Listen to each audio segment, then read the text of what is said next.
WordPress की meaning को जानने के बाद और वर्डप्रेस टर्म रिलेटेड कन्फ्यूजन को दूर करने और डिफरेंसेस को जानने के बाद अब हम चलते हैं वर्डप्रेस के वर्किंग प्रोसेस की तरफ कि वो काम किस तरह से करता है। अगर आप वर्डप्रेस को इंस्टॉल करना चाहते हैं तो इंस्टॉल करने से पहले आपको ये पता होना चाहिए कि वर्डप्रेस एप्लीकेशन जिसके अंदर आप काम कर रहे हैं वो किस तरह से काम करता है। तो आज हम उस प्रोसेस को जानते हैं। वर्डप्रेस की वर्किंग प्रोसेस को जानने के लिए 3 चीज़ें बहुत रिक्वायरमेंट हैं। इन 3 चीज़ों की हमें बहुत ज़्यादा ज़रूरत पड़ने वाली है ताकि आप अपने कंटेंट को अगर इंटरनेट पर पब्लिश करना चाहते हैं और वर्डप्रेस के वर्किंग प्रोसेस को जानना चाहते हैं तो आप जो 3 चीज़ें हैं, 3 आइटम्स हैं, उन्हें लिस्ट वाइज स्क्रीन पर देख सकते हैं। सबसे पहली है हमारे पास वर्डप्रेस की एप्लीकेशन जिसमें हम काम करने वाले हैं। इसका होना हमारे पास बहुत ज़रूरी है। अगर हम वर्डप्रेस की एप्लीकेशन ही नहीं ले पाएंगे, उसे डाउनलोड नहीं कर पाएंगे तो हम उसके प्रोसेस को भी नहीं समझ सकते और ना ही अपनी वेबसाइट को क्रिएट कर सकते हैं और वर्डप्रेस को जान सकते हैं। दूसरी चीज़, बहुत इंपॉर्टेंट चीज़ जो कि हमें चाहिए होगी, एक वेब सर्वर जहाँ पर वर्डप्रेस इंस्टॉल होगा। एक लाइव वेब सर्वर हो सकता है, ये लोकल सर्वर भी हो सकता है। अगर आप अपने पीसी में वर्डप्रेस को इंस्टॉल करना चाहते हैं तो वैसे भी कर सकते हैं, लेकिन आपको अपने पीसी में जनरेटेड फाइल्स को भी लाइव करना होगा, इसलिए हमें ऑनलाइन एक वेब सर्वर की ज़रूरत होती है। एंड तीसरा और बहुत ही प्राइमरी, डेटाबेस, जहाँ पर वर्डप्रेस का डेटाबेस यानी कि उसका जो डेटा है वो स्टोर होने वाला है। इनकी डिस्क्रिप्शन को हम बारी बारी से जान लेते हैं। जैसे कि सबसे पहले मैंने आपको बताया कि वर्डप्रेस की एप्लीकेशन जिसमें हम काम करने वाले, जिसमें हम अपने कंटेंट को मैनेज करेंगे, क्रिएट करेंगे, पब्लिश करेंगे, डिलीट करेंगे और उस कंटेंट को इंटरनेट पर अपलोड करेंगे।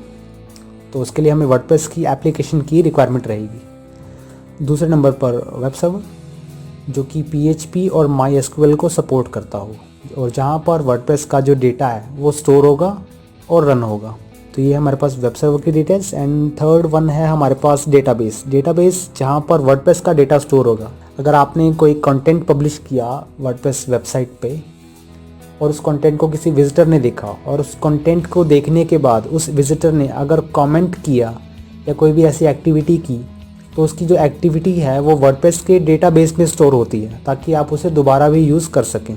तो ये बहुत ही इम्पोर्टेंट रोल प्ले करते हैं तीनों आइटम्स, वर्डप्रेस, वेब सर्वर और डेटाबेस। इन तीनों चीज़ों में से किसी एक की भी कमी हो तो आप अपने वेबसाइट को क्रिएट नहीं कर सकते और वर्डप्रेस का जो प्रोसेस है उसे आगे नहीं बढ़ा सकते। हम इसके एग्जांपल को प्रैक्टिकली देखते हैं।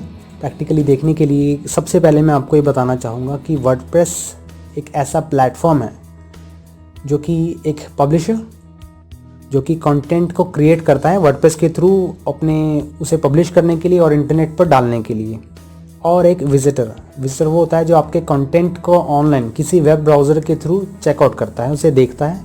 और वर्डप्रेस जो है वो इन दोनों के बीच में एक इंटरफेस के तौर पर काम करता है, एक कंपाइलर के तौर पर काम करता है। अगर आप प्रोग्रामिंग में कंपाइलर रिलेटेड वर्ड को समझते हैं उसे मैं और भी डिटेल में बता देता हूँ।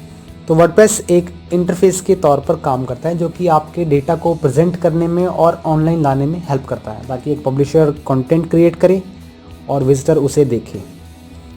वर्डप्रेस का जो डेटा होता है वो डेटाबेस में with the help of web server store होता है। यानी कि अगर आप कोई भी डेटा क्रिएट करते हैं, कोई भी कंटेंट क्रिएट करते हैं तो वो डेटाबेस और सर्वर के अंदर स्टोर होता है ताकि आप उसे दोबारा भी यूज़ करना चाहें तो उसे डेटाबेस के थ्रू उस कंटेंट को पिक कर सकते हैं और उसे देख सकते हैं। इसके बाद ये है कि वर्डप्रेस के अंदर हमारे पास कंटेंट्स कौन कौन से होते हैं।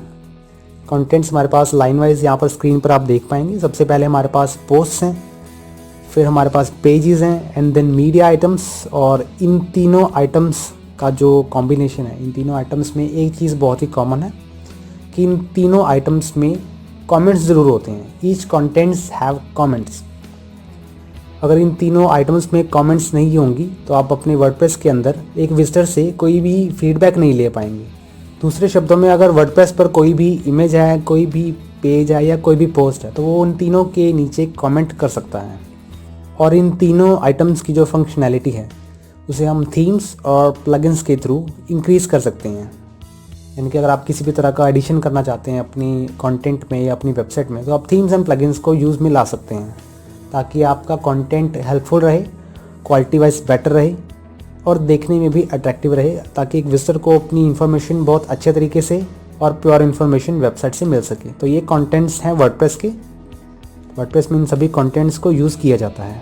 इन सभी कंटेंट्स में से अगर आप कोई भी नई एंट्री मेड करते हैं, कोई भी नया कंटेंट ऐड करते हैं, फिर चाहे वेब पोस्ट है, पेज है, कोई थीम इंस्टॉल कर रहे हो, कोई प्लगइन इंस्टॉल कर रहे हो, या ऐसी कोई भी एक्टिविटी अगर आप वर्डप्रेस के अंदर कर रहे हैं, तो उसका जो डेटा है वो डेटाबेस में स्टोर होता है। उसमें एक नई एंट्री मेड हो जाती है, एक नई एंट्री क्रिएट हो जाती है, चाहे वेब पोस्ट से रिलेटेड है, चाहे थीम से रिलेटेड है, चाहे प्लगइन से रिलेटेड है। तो डेटाबेस के अंदर एक एंट्री कुछ इस तरह से प्रेजेंट होती है, क्रिएट होती है। और ये जो एंट्री है जो कि आपने पोस्ट पेज के तौर पर आपने की डेटाबेस में, उसे आप विजुअली ब्राउज़र में सर्च बार में अगर आप सर्च करें यहाँ पर, तो आप उसे सर्च करके उस एंट्री को देख सकते हैं, और प्रीवियसली अगर कोई भी एंट्री है तो उसे भी यूज़ में ला सकते हैं।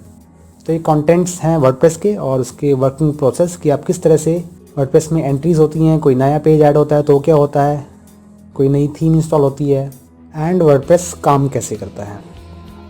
आगे की वीडियोस में हम वर्डप्रेस को प्रैक्टिकली जज आउट करने वाले हैं, उसे देखने वाले हैं कि आप किस तरह से वर्डप्रेस को यूज़ कर सकते हैं।